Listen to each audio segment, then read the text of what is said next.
이제 이온에 대해서 설명을 할게. 이온은 원자가 전자를 잃거나 얻어서 전기를 띠게 된 것을 이온이라고 말해. 보통 이온이 되려면 원자로 이루어진 물질이 물 속에 녹아 들어가면 그때 이온이 만들어져. 그러니까 물 속에서 전자를 잃거나 얻게 돼서 이제 따로따로 떨어져서 돌아다니는 거지. 전기를 띤 입자 상태로.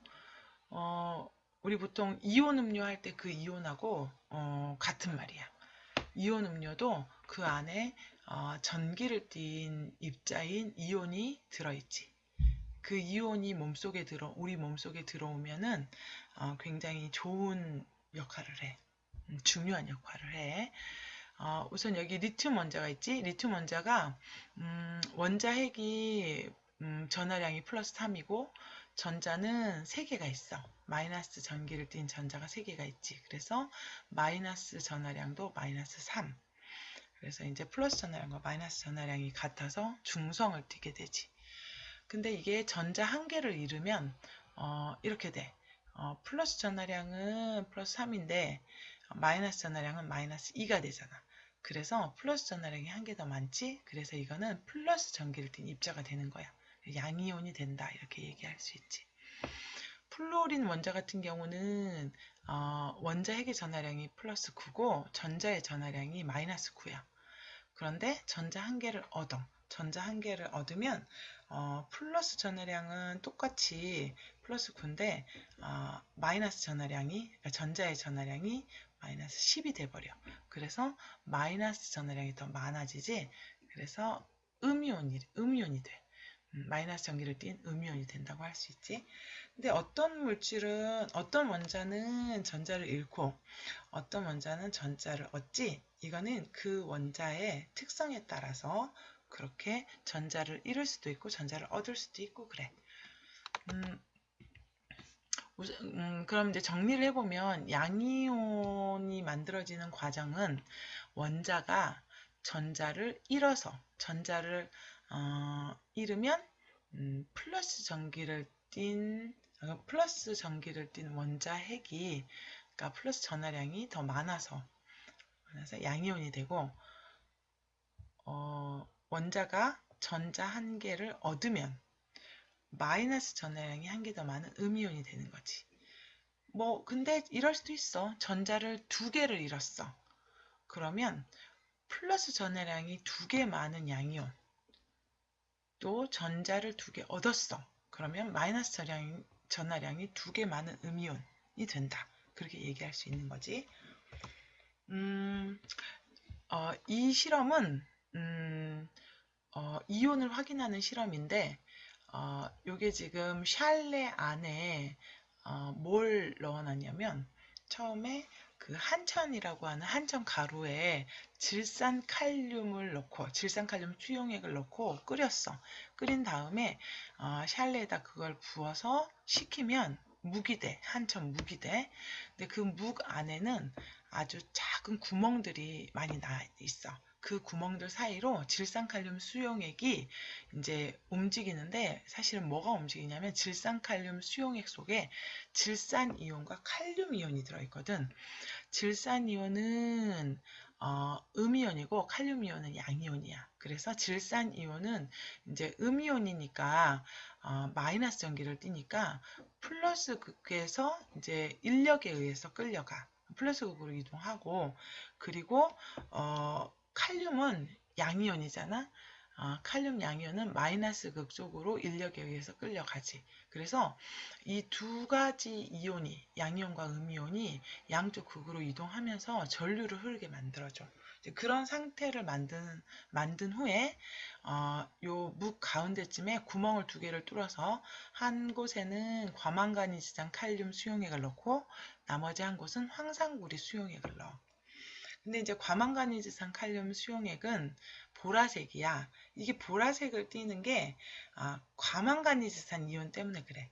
칼륨 이온은 무색이거든. 근데 과망간이지산 이온이 보라색을 띠고 그 다음에 이제 황산구리 수용액 같은 경우는 황산이온은 또 무색이야. 그런데 이제 구리이온이 푸른색을 띠게 돼.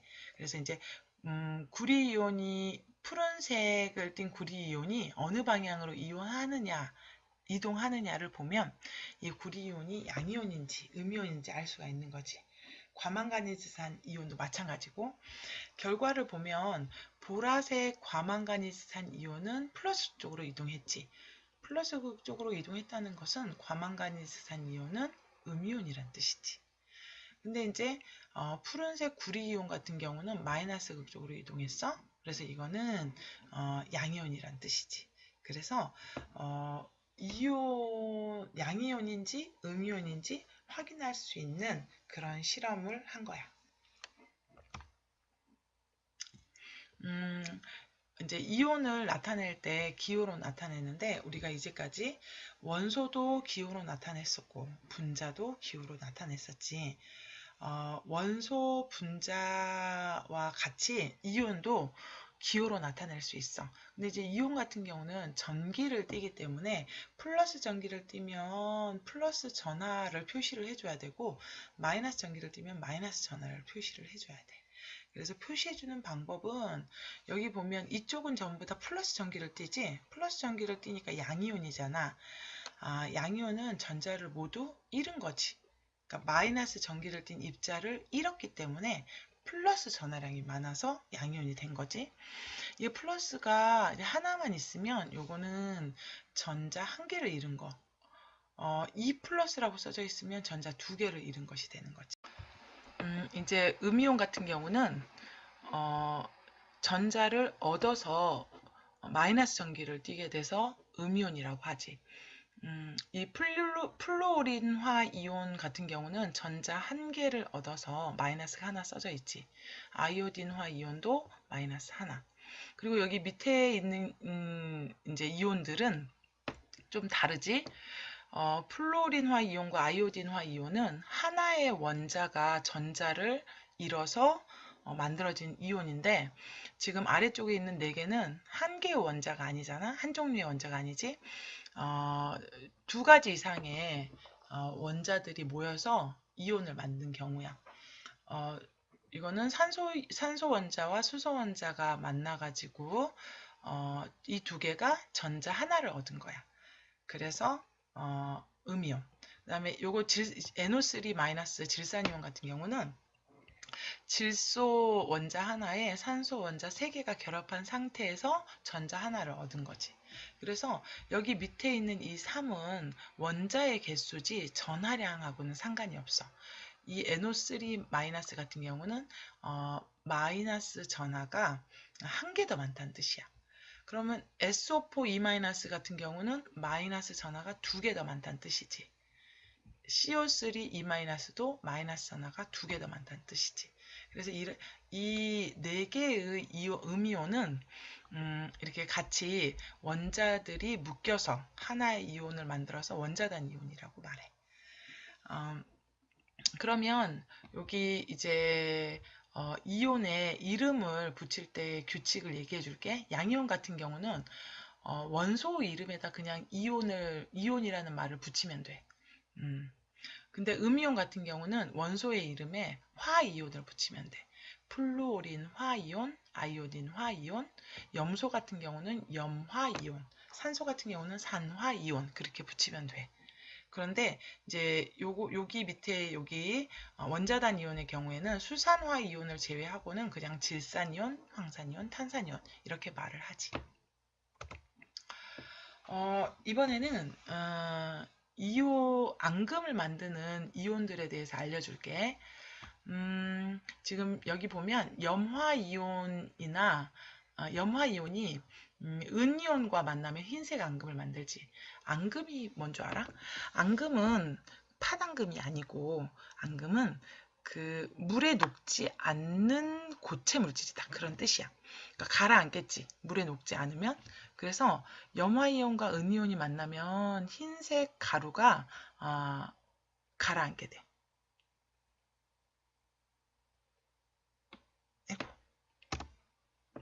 미안. 그리고 이제 탄산이온하고 은이온이 만나면 황토색 앙금을 만들고, 탄산이온과 칼슘 이온이 만나면 흰색 앙금을 만들고, 그렇다고 할 수 있어. 그래서 여기 지금 앙금을 만드는 이온들을 선생님이 정리를 해 놓은 거야. X 표시한 거는 이렇게 둘이 만나도 앙금이 만들어지지 않는다는 뜻이지. 앙금을 만들지 못하는 이온이 있어. 나트륨 이온이나 칼륨 이온이나 질산 이온은 어떤 이온과 만나도 앙금을 만들지 못해. 그러면 밑에 이제 표를 한번 봐보자. 미지의 용액 A, B, C가 있어. 세 개, 그러니까 어떤 이온이 들어있는지 알 수 없는 그런 미지의 용액이 세 가지가 있어. 근데 여기에 질산은 수용액하고 탄산나트륨 수용액을 넣어보면 이제 어떤 앙금이 만들어지는지를 보고 어떤 이온이 들어있는지 유추할 수 있는 거야. 예를 들면 미지의 용액 A에 질산은 수용액을 넣었더니 흰색 앙금이 생겼잖아. 그러면 지금 질산은 수용액에서는 질산 이온 같은 경우는 앙금을 못 만든다고 했으니까 은 이온과 만나서 앙금을 만드는 음이온을 찾으면 돼. 위에 보면 은 이온과 만나서 앙금을 만드는 음이온은 이렇게 네 가지나 되지? 근데 그 중에 흰색 앙금이라고 했으니까 여기 염화이온과 황산이온 두 가지를 들 수 있어. 그러니까 미지용액 A에는 염화이온이 들어있거나 황산이온이 들어있다. 이렇게 얘기할 수 있는 거지. 그런데 이제 탄산칼슘 수용액과는 아무런 반응이 없지. 이거는 이제 나트륨 이온은 앙금을 만들지 못한다고 했으니까 탄산이온과 앙금을 만드는 걸 찾아보면 돼. 탄산이온과 앙금을 만드는 이온은 칼슘 이온, 은 이온인데 여기에는 미지의 용액 A에는 칼슘 이온이나 은 이온이 들어있지 않다는 거지. 그러니까 음이온만 확인할 수 있지. 그다음에 미지의 용액 B에는 질산 은 수용액과는 아무런 반응이 없기 때문에 은이온과 반응해서 앙금을 만드는 음이온이 들어있지 않은 거지. 그리고 이제 탄산 나트륨 수용액을 넣었을 때 흰색 앙금이 됐다고 했지. 탄산 나트륨 수용액에서 나트륨 이온은 앙금을 만들지 못하니까 탄산이온과 앙금을 만드는 거를 찾으면 돼. 탄산이온과 앙금을 만드는 양이온은 칼슘하고 은이온이 있는데 그 중에 흰색 앙금을 만드는 거는 칼슘 이온밖에 없잖아. 그래서 이 미지 용액 B에는 양이온이 칼슘 이온이 들어있어. 음이온은 어떤 이온이 들어있는지는 모르지. 그 다음에 세 번째 미지의 용액에서는 둘 다 앙금 생성 반응이 일어났지. 흰색 앙금. 흰색 앙금이니까 은이온과 흰색 앙금을 만드는 염화이온이나 황산이온이 들어있을 수 있고, 그 다음에 여기 탄산나트륨 수용액과 흰색 앙금을 만든다고 했으니까 좀 전에 얘기했다시피 탄산이온과 앙금을 만드는 칼슘이온, 그러니까 흰색 앙금을 만들어야 되니까 칼슘이온이 들어있는 것을 알 수 있지. 그러니까 미지의 용액은 두 가지 종류의 가능성이 있어. 염화 칼슘이거나 황산 칼슘 둘 중 하나가 되겠지. 지금까지 앙금 생성 반응을 통해서 미지의 용액에 어떤 이온이 들어있는지 확인해 보는 방법을 설명을 했어. 물질의 구성 단원은 여기까지 해서 설명을 마치겠고, 아마 많이 어렵고 좀 이해가 안 가는 부분도 있을 거야. 여러 번 반복해서 듣고 그래도 이해가 안 가면 선생님한테 찾아와서 질문을 하면 선생님이 자세하게 설명해 줄게. 이상 마칠게 얘들아.